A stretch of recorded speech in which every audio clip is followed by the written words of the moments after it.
Speedway.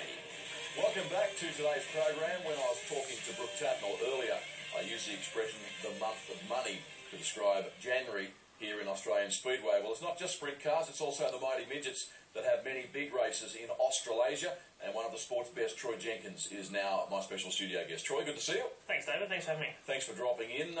You're flying out to New Zealand, Auckland specifically, on Christmas Day to represent Australia, yourself and Nathan Smee, in a Tri-Series challenge that certainly involves the best drivers in the world. Yeah, look, I flew out Christmas night. The car left earlier on this week, and as you said, Nathan and myself this time on the two-car team, and we're going to contest 5 races based at Western Springs, and they bring in the best Americans they can bring. They bring Brian Clausen, Jerry Coons, Kyle Larson, so it'll be tough competition with the Kiwis on their home turf. Are always very good. They're good wherever they go. There's a kid amongst the international contingent that you described to me off air as the next Tony Stewart. Big call. Well, that's what they're saying. Kyle Larson, I think this year he won in USAC, he won in World of Outlaws, and he's all of 19. Let's look at some pertinent dates on the screen now. Closer to home, the Australian Speed Car Grand Prix that Troy Jenkins has won 3 times to be held on January 7. A new home this year at Nowra Speedway on the New South Wales South Coast, and the Australian Speed Car Championship to be held in Maryborough in Queensland on the beautiful Sunshine Coast on March 16 and 17. There's a couple of the big races coming up. The Australian Grand Prix heading down to Nowra, that's a little different.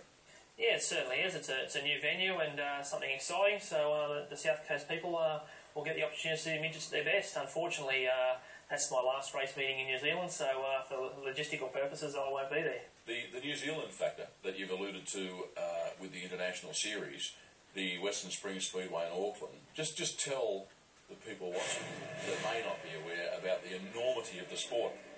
Well, I think that they only race 12 to 14 shows a year for the cars, and they've got the bike Grand Prix at the end of the season, and it's right in the hub of Auckland, and it's a showground atmosphere, so it really creates a good vibe from the moment you get there. The other unique thing about it is that because it's a showground environment, the pits are in a sealed contained area. The cars stop on the track, the spectators and the public can come into the pits, and also my young son who's 10, he thinks it's the ants pins because he can come in the pits and be a part of the action. With no danger at all. So it's very well controlled, very well managed, and it just brings another aspect to the sport that gets the family involved, and the lasting memories that it brings to everyone is a really good time, and the crowd responded around Boxing Night and around the Christmas period there. You see huge crowds, probably nothing like I've seen in Australia for a long time. The organisers will be hoping that is the case in March too, when the same venue we're referring to holds the first round of the 2012 FIM Speedway Grand Prix Series. It's good to see a round of that getting closer to us anyway. Yeah, look, it's just across the ditch, and Bill Buckley over there has obviously worked very hard to bring it down under, and he's a passionate bike and midget man, and you're seeing this with his promotions.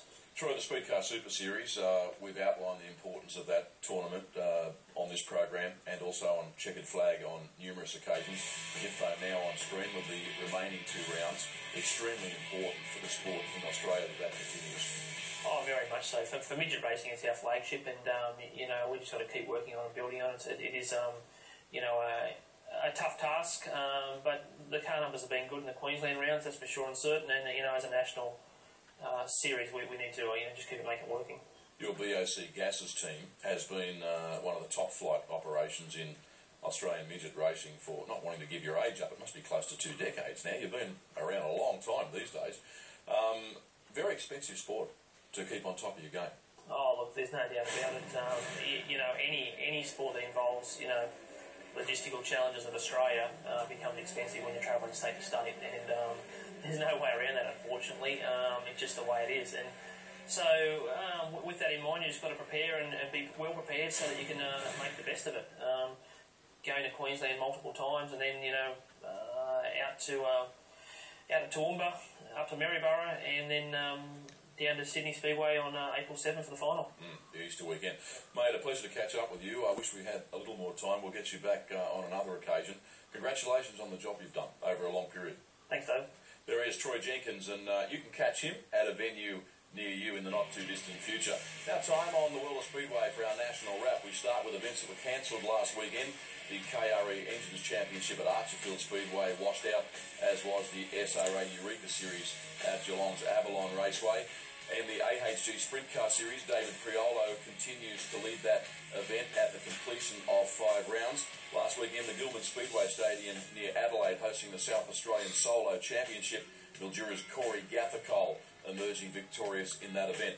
In midget racing, the Tim Crouch Memorial at Murray Bridge, Travis Mills winning that ahead of Scott Glazebrook and Ben Dillon. Now a look at breaking news in National Speedway and overseas for that matter as well.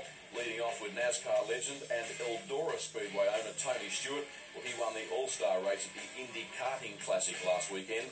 Closer to home, North Queensland's Josh Grosjenek, who recently won the Queensland title. It's been announced will return to Glasgow in the English Premier League in 2012. Top WA sprint car driver Luch Monti has announced he's finished for the season and will undergo knee replacement surgery in February. Knoxville General Manager Toby Cruz to appear on the World of Speedway here on December 29. That interview was locked away this week. We look forward to hosting him here in the studio with no little expectation.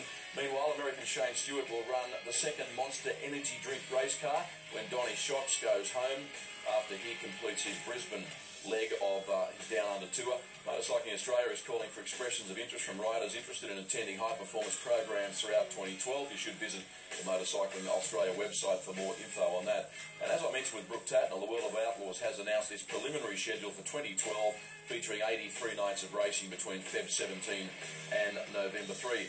Now the National Diary in Australian Speedway. It's pretty light on this weekend, to be honest, during the countdown to Christmas, as we know all hell breaks loose from Boxing Night on. Premier Speedway at Warrnambool in action with the Eureka Series. Sydney Speedway will host V8 Dirt Modifieds and Super Sedans, and Archerfield Speedway will run the KRE Engines event championship. Make sure you join us on Checkered Flag here on Speed next Wednesday night, 8:30 p.m. You'll see exclusive coverage of the annual King of Wings Spectacular, and that promises to be an absolute beauty. Well, as always, it's been a very busy program. We thank you very much for your company, and we look forward to doing it all again right here next week.